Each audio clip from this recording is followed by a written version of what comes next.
When was the last time you've been into a fight with your family member?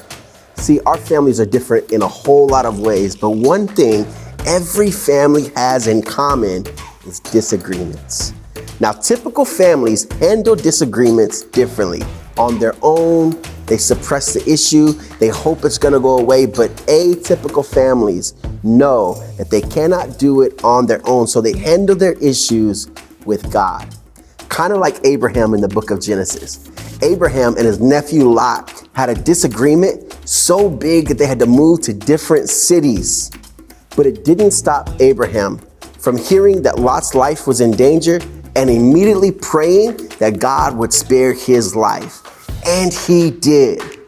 Atypical families pray for each other. Who in your family can you pray for today? Good evening, students. I hope you're doing well. Happy Mother's Day. I hope you've told your parents, in particular your mom, Happy Mother's Day.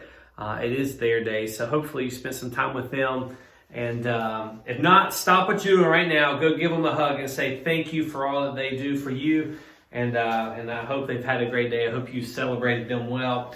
Speaking of moms, we're talking about families. That's what we're doing for the next couple of weeks. And last week, we looked at the first family, which was Adam and Eve, and we saw the perfect union they had with God, but how disobedience destroyed that. And we even see that in their first two sons with Cain and Abel, Cain killing Abel. I mean, talking about family doesn't get along, but what we saw was God's faithfulness to still kind of work in families. And when you look at the genealogy, it goes all the way back to them, that Jesus came through that line, and Jesus wants to use you and use our families. And so we're looking at a different family tonight.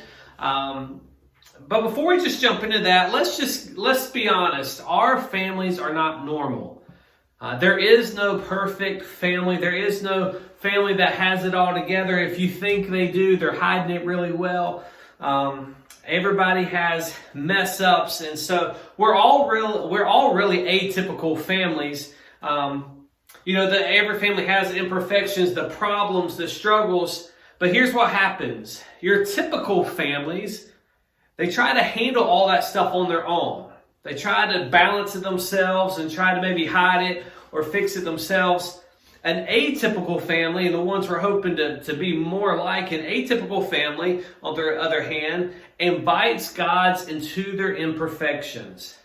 They invite God into their problems, into their struggles, and they lean on Him, understanding that they're messed up, that you're messed up, that I'm messed up, and we invite God into those to have a part in that and to work through it. And so, again, we saw that last week. And this week, as we look into a different family found in Genesis, we're going to talk a little bit about prayer and how that really changes how our families are.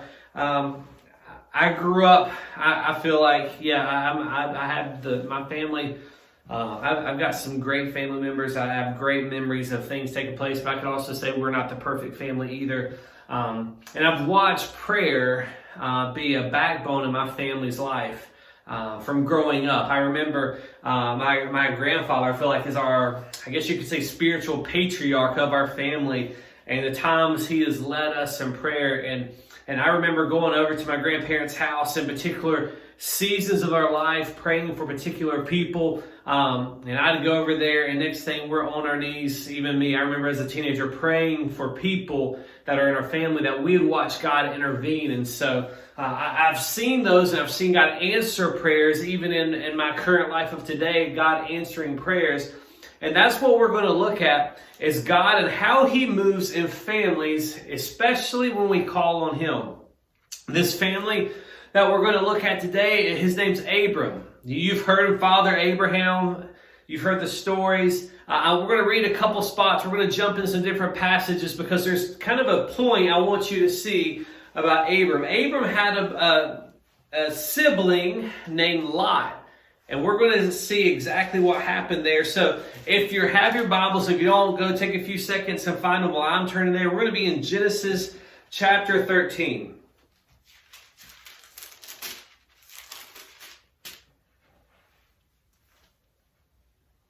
we're going to hear just a little bit about Abram, who he is, so you kind of get the backstory about what takes place. I'm going to read it, then I'll explain it, and we'll move on. We're going to read Genesis chapter 13, verses 1 through 3. So here we go. So Abram went from Egypt, he and his wife and all that he had, and Lot with him to go to Negev. Now Abram was very rich in livestock and silver and in gold, and he journeyed from Negev as far as to Bethel, to the place where his tent had been at the beginning between Bethel and Ai, to the place where he made an altar at first. And there Abram called upon the name of the Lord. And Lot, who went with Abram, also had flocks and herds and tents, so that the land could not support both of them dwelling together, for their possessions were so great that they could not dwell together. And there was strife between the herdsmen of Abram's livestock and the herdsmen of Lot's livestock. And at the time of the Canaanites and the Perizzites were dwelling in the land. And then Abram said to Lot, "Let there be no strife between you and me, between your herdsmen and my herdsmen, for we are kinsmen. Is not the whole land before you? Separate yourself from me. If you take the left hand, I will go to the right. Or if you take the right hand, then I will go to the left." And Lot lifted up his eyes and saw that the Jordan Valley was well watered everywhere, like the garden of the Lord, like the land of Egypt in the direction of Zoar. So Lot chose for himself all the Jordan Valley, and Lot journeyed east. Thus they separated from each other. Abram settled in the land of Canaan, while Lot settled among the cities of the valley and moved his tent as far as Sodom. Now the men of Sodom were wicked, great sinners against the Lord. Now we see that God sends some men, some messengers, to come tell Abraham and Sarah about the news that this time next year, your wife will bear a son. Now, Sarah thinks that's humorous. She's like, me in my old age will have a son. But these men are there to do that. But they're also there to take care of some things with Sodom and Gomorrah, which we're about to read. And it even questions the men, like, should we share this information with Abram that we are about to destroy Sodom and Gomorrah because of the wickedness that is seen in the city? God wanted it destroyed, and that's what they were there to do. And so Abram learns of this, that the city where Lot is staying is going to be destroyed. And Abram pleads to God on Lot's behalf. And so we're going to look at it. Genesis chapter, let's actually go into Genesis 18. We're going to see this conversation that Abram has with God and see exactly what I'm talking about Abram interceding on Lot's behalf. And we're going to grasp some things about how families should react. So here it is. So when the men turned, verse 22. So when the men turned from there and went towards Sodom, but Abraham stood before the Lord. Then Abraham drew near and said, he's talking to the Lord here, "Will you indeed sweep away the righteous with the wicked? Suppose there are 50 righteous within the city. Will you then sweep away the place and not spare it for 50 righteous who are in it? Far be it from you to do such a thing, to put the righteous to death with the wicked, so that the righteous fare as the wicked. Far be it that from you. Shall not the judge of all the earth do what is just?"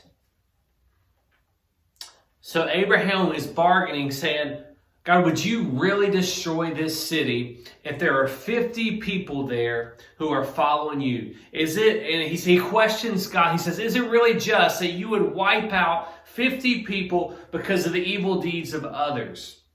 And this is what the Lord says in verse 26. And the Lord said, "If I find at Sodom 50 righteous in the city, I will spare the whole place for their sake."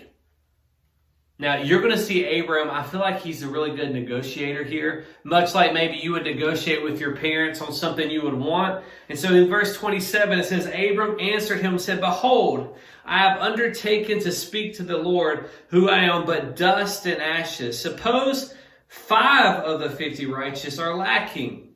Will you destroy the whole city for the lack of 5? And he said, I will not destroy it if I find 45 there. And again he spoke to him and said, suppose there were 40 found. And he answered, for the sake of 40 I will not do it. And then he said, oh, let not the Lord be angry, and I will speak. Suppose 30 are found there. And he answered, I will not do it if I find 30 there. Now, Abraham, you see, we've gone from 50 to 45 to 40 to 30, and it's going to continue on. He says in 31, behold, I have undertaken to speak to the Lord. Suppose 20 are found there. He answered, for the sake of 20, I will not destroy. And then he says, oh, let not the Lord be angry, and I will speak but this once. Suppose 10 are found there. He answered, for the sake of 10, I will not destroy it. And the Lord went on his way, and when he had finished speaking to Abraham, Abraham returned to his place. So we see Abram finding out that Lot's city where he lived was going to be destroyed. And rather than being the brother, oh, we've got issues, oh, I don't like him, I hope it just happens to him, I don't have to deal with him, we see a different attitude with Abram. We see this idea where Abram says, I'm going to plead on behalf of my brother that God would save Lot, that God would spare Lot's life. And there's this negotiation that takes place. And what we see here is not so typical families pray for one another. And just so you can see how God answers this prayer, God comes, if you look in chapter 19, verses 23 through even 27, 29, if you will, God destroys the city. It says he throws down fire and sulfur. It wipes out the city. Even Lot's wife, it says she turned back to look, and then she turned to a pillar of salt because she turned back to see. But what we see here in 29, it says of chapter 19, so was that when God destroyed the cities of the valley, God remembered Abraham and sent Lot out of the midst of the overthrow when he overthrew the cities in which Lot lived. That God heard Abraham's prayer. That two men who could not get along realized they would go separate ways, yet Abraham still loved him to plead on his behalf that God would save him, spare his life, and we see God's faithfulness to do that.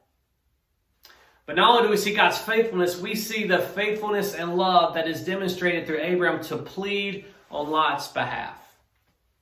So I have a couple things. I know it would say atypical families, and that's the theme we've been going with. Atypical families, they pray for each other.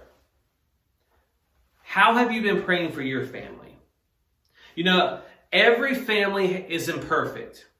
They have problems, they have struggles. But atypical families invite God into those situations through prayer. That you may be saying, Josh, my family is too messed up. My parents don't get along. They don't understand this faith thing I have. It's just a shambles. It's messed up. God still wants you to pray for them. That's what we see with Abraham, right? And these prayers don't have to be these super complex, like complicated prayers. It could be as simple as this. I wrote a couple things down, so just take note, right? It could be thanking God for your family. Even you're not sure exactly what that means at that moment, that you are thankful for the family that you have. It may be asking God to give you love, joy, peace, patience, kindness, goodness, the fruits of the Spirit, gentleness, self-control, so that you can react in the way that would honor Him when situations come that just distract everything. Or maybe asking God to give you wisdom to resolve a disagreement. I mean, think about the disagreements you may have with your parents or siblings. Maybe you're praying, God, would you give me discernment? Would you give me wisdom to handle this in a way that would please you? Or it's asking God to do the same thing for the family member you're fighting with.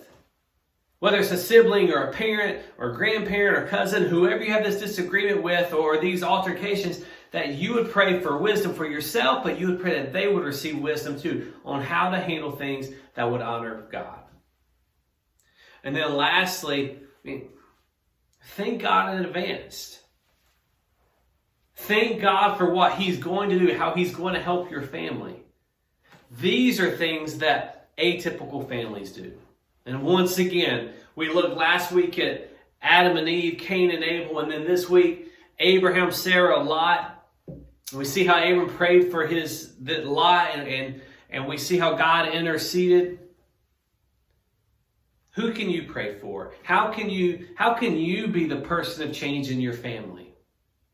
Maybe no one else, we talked about this a little bit last week, maybe no one else in your family is hearing this or thinking through that. Maybe you could be the agent of change. Maybe you could be the one who says, I'm going to pray for my family and seek God's direction for them, even when no one else is.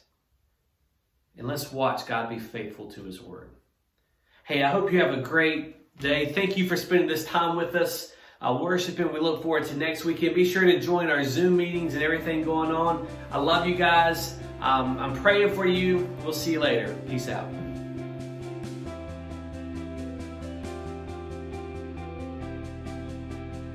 Hey, thank you so much for watching with us and worshiping with us as we're walking through this series called Atypical. We're looking at families and seeing how we can respond to God and looking at their examples through Adam and Eve. Today was Abraham and Lot. And I want to pray for you. So if there's something I can pray for you, you can find in the description my email. That's the best way to contact me if it's confidential. Most of you have my phone numbers. Please reach out to us. We're excited about God and what He's doing in this time, even in the midst of quarantine. However, I look forward when we can meet once again. But during this time, keep focused, keep trusting the Lord, keep growing until we meet again. I love you guys. Again, thanks for watching. Be sure that you subscribe by clicking over here, and then you can follow our next video right here. So, love you guys. See you later.